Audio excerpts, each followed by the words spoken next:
Tengo. Du Melan, Joven. Legai, Awarwanama.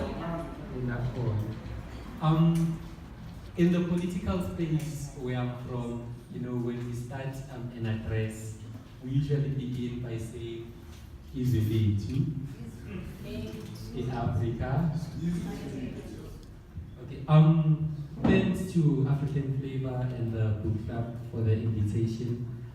Before I speak on exactly what Black consciousness means, I'd like to give it a brief, a further context in addition to the one which was given to by our facilitator, Okezo. Okay, let's start by first seeing a situation whereby in this continent you only had Africans, right? And then the Europeans in their times had what we call an age of enlightenment. This is the point where they saw which capitalism is something which they're going to pursue at full cost.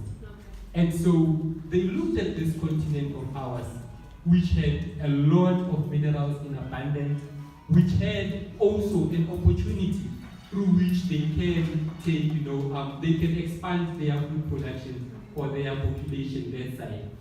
And they needed now a justification upon which they can take our land, a justification upon which they can use us as Africans as a form of cheap labor. So what they did is they created the concept of race and racism. My argument is that race, in essence, is a social contract because there is no scientific justification which can state one to be part of this race and one to not be part of this race. But a social construct, nevertheless, should not be negated because it has influenced the historical context of our country. Now, when creating this concept of racism and looking at these Africans, the first thing which they did was to state that the black person is in a state of developing into being human. So the black is not fully human, and therefore such a person needs to be nurtured, needs to be taken care of. Such a person, in essence, is inferior in all aspects of life.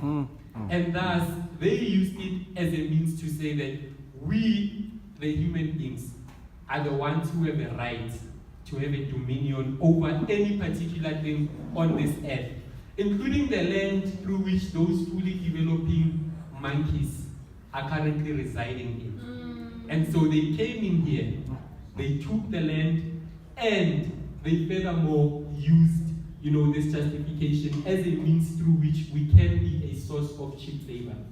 And by dehumanization, this goes further. It created a concept which in academic spaces is more commonly known as white supremacy. It's not to say that white are superior, we'd be lying to ourselves, but they in essence seek to create a world, a society, where everybody would or should have to see white as the superior race. And so everything started from a 0 point. Imagine the whole entire history of Africans being erased, the whole entire positive contributions which Africans have given into this world being erased. To state that no, history starts from the context through which colonization started. Beyond that, there is nothing good which the African has done for himself or for the whole entire world as a whole. They even went as far as to delegitimize Egyptian history, to say that it's not even African history. And this dehumanization, it happened in almost all entire contexts of society. You look at religion as an instance through which any African religion which was practiced at that time was considered to be demonic, devilish, and therefore one should stay away from it. We look at the education system currently. I'm from the University of Pretoria, and so the history which they teach us is more one which is dominated by just European heroics, There is nothing about Africans, and even where they do touch upon Africans, it's just from that point of, no, brother, sister, you are subjugated. You are a perpetual slave within this whole entire world. So when people like Abo Biko, Abo Chabimyele saw, this whole entire system as it played out, they sought to create a response which was going to bring about an end to such a dehumanization. And thus, they coined it as Black consciousness. And one of the most critical things which they sought to do with it was to bring about a positive outlook in the way through which those whom are Africans, which is us, have been conceptualized as Black, can be able to see something positive within ourselves. We can be able to say that we are humans and therefore we've got the right to determine our fate as a people without being subjugated. As one of the quotes was mentioned here, that if you are to be said that you are free or conscious, then you cannot be in bondage, with another person. The other thing which the Black consciousness movement sought to address was the whole question of self-reliance. To state that if we are in this economic system, especially then during apartheid, if we are to say that we are being subjugated, then what ways could we bring about a practical, positive, a positive step? We understand the psychological part, that you have to see yourself as being human, you have to see things which are positive in your own values, in your own culture. But besides that, you cannot avoid the mere fact that every single Black person who has to go out of those farms, others call them concentration camps. I'm speaking about townships within this context. When everyone goes out, they go to factories which are white owned, where people are perpetually exploited. So, even the type of wage which you receive, it's one which is not sufficient enough for you to get adequate food, for you to get adequate shelter, for you to get adequate clothing. And thus, our people stated, let's start a system of self-reliance through which we can compete with the economics of the day, through which we can employ ourselves, we can clothe ourselves, we can feed ourselves without necessarily being dependent on the race in essence which seek to subjugate us.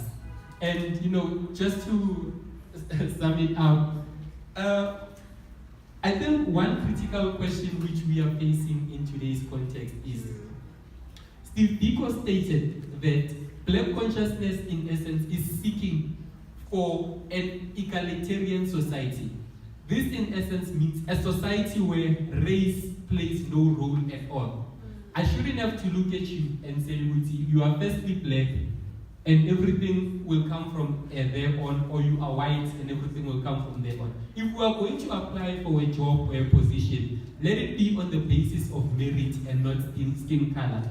But so the challenge now is, in this democratic constitutional era, whereby the Constitution says there is a form of non-racialism, what is the best way through which we can break the barrier of economic subjugation? As Biko has predicted prior, that if we do not change the economic system of the day, which is the capitalist system, and if most of the wealth is concentrated within a minority people, then the only thing which is going to change is that a few Black people are just going to be accommodated into this white system.